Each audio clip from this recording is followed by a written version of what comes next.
present is muscular system. My name is ATIKAH binti SALIM. First, I will present about the function of muscular system. First, muscle hold the body erect and make movement possible. Second, muscle movement generates nearly 85% of the heat to keep the body warm. Third, muscle move food through the digestive system. Lastly, muscle movement such as walking aid the flow of the blood through veins as it returns to the heart. Next, structure of muscular system. The body has more than 600 muscles which make up about 40–45% of the body weight. Skeletal muscles are made up of fibers that are covered with fascia and are attached to bones by tendons. Next, structure of muscular system. Muscle fiber are the long, slender cells that make up muscles. Each muscle consists of a group of fibers that are bound together by connective tissue. Fascia. Fascia is a band of connective tissue that envelopes, separates, or binds together muscles or groups of muscles. Fascia is flexible to allow muscle movements. Tendons. A tendon is a narrow band of non-elastic, dense, fibrous connective tissue that attach a muscle to a bone. Do not confuse tendons with ligaments, which are bands of fibrous tissue that form joints by connecting one bone to another bone. For the types of muscle tissue, there are three types, such as skeletal, smooth, and myocardial muscle. They are described according to functions and appearance. For the skeletal muscles are attached to the bones of the skeleton and make body motion possible. Skeletal muscles are also known as voluntary muscle because we have conscious, voluntary control over these muscles. Skeletal muscles are also known as striated muscles because under a microscope, the dark and light bands in the muscle fibers create a striped appearance. Smooth muscles are also known as visceral muscles because they are found in hollow structures such as those of the digestive and urinary system. Visceral means relating to the internal organs. These muscles are found in a large internal organs with the exception of the heart. Myocardial muscles, myocardial, also known as myocardium or cardiac muscle, form the muscular walls of the heart. Myo means muscle, cardi means heart, and -al means pertaining to. Myocardial muscle is like striated skeletal muscle in appearance, but is similar to smooth muscles in that its action is involuntary. It is the constant contraction and relaxation of the myocardial muscle that causes the heartbeat. Assalamualaikum and hi, my name is ADIBAH binti RASHID and I will explain about the muscle contraction and relaxation. Muscle innervation. Muscle innervation is the stimulation of a muscle by a motor nerve impulse which allows the brain to stimulate a muscle to contract. The muscles relax after the stimulation stops. The voluntary muscle contractions of the body are controlled by motor nerves. Antagonistic muscle pairs. All muscles are arranged in opposing pairs. The term antagonistic refers to working in opposition to each other. Muscles within each pair are made up of a specific cells that may contract and relax to change length or shape. This opposite movement allows contraction and relaxation to occur. Muscle contraction refers to the tightening of a muscle, causing it to become shorter and thicker. Relaxation occurs when a muscle returns to its original form and becomes longer and thinner. The next one is contrasting muscle motion. The first pair is abduction and adduction. Abduction is the movement of a limb, such as an arm or leg, away from the body's midline. During abduction, the limb movement away from the body side. Adduction, on the other hand, is the movement of a limb, such as an arm or leg, toward the midline of the body.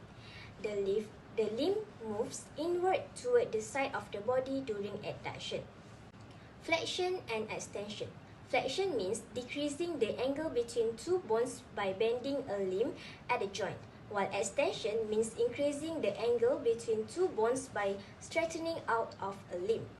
Hyperextension is the extreme or overextension of a limb beyond normal limit. Elevation and depression. Elevation is the act of raising or lifting a body part.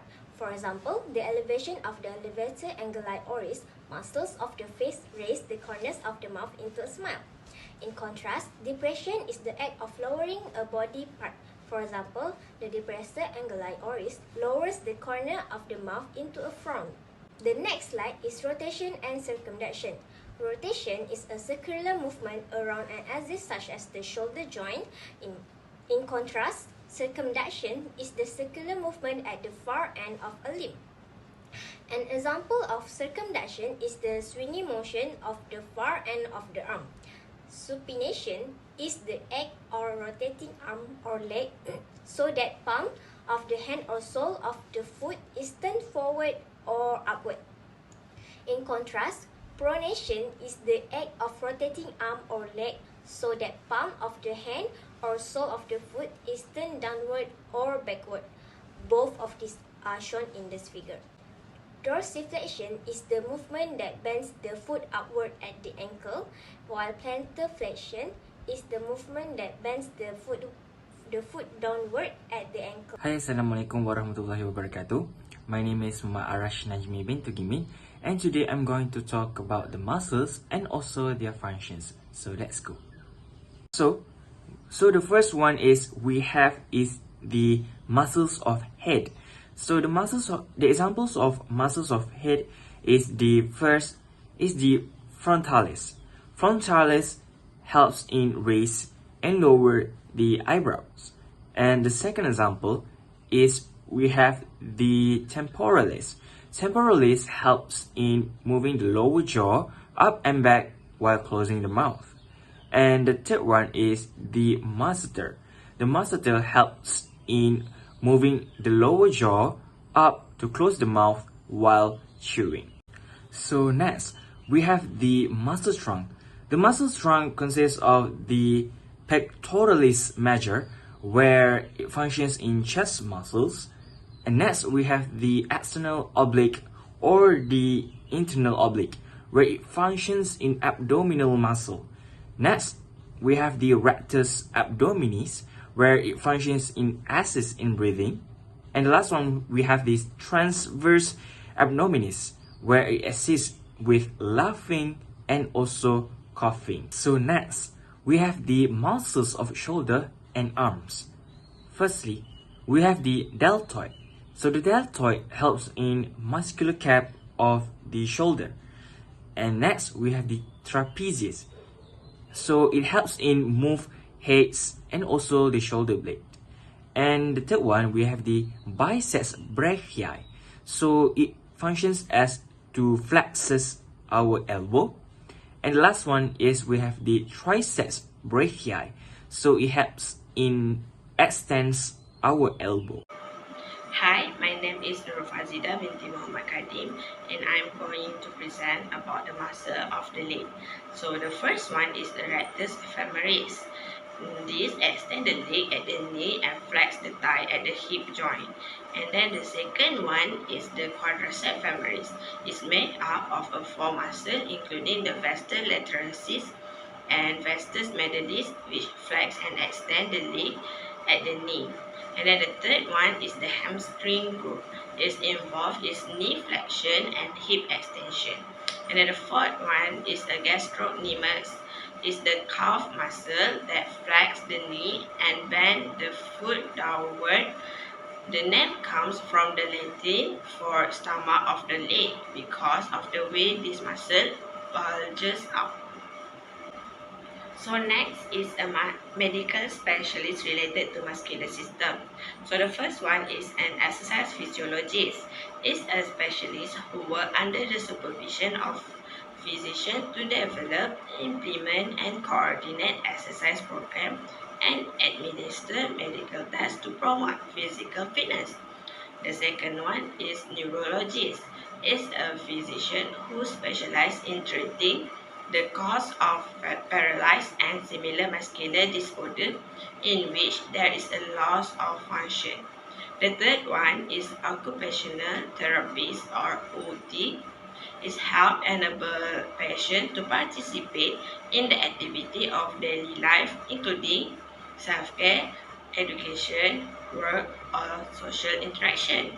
So, for the fourth one is a physiatrist, is a physician who specializes in physical medicine and rehabilitation with the focus on restoring function. Rehabilitation is a restoring following disease, illness, or injury of the ability to function in a normal or near normal manner. So, the fifth is a physical therapist, PT.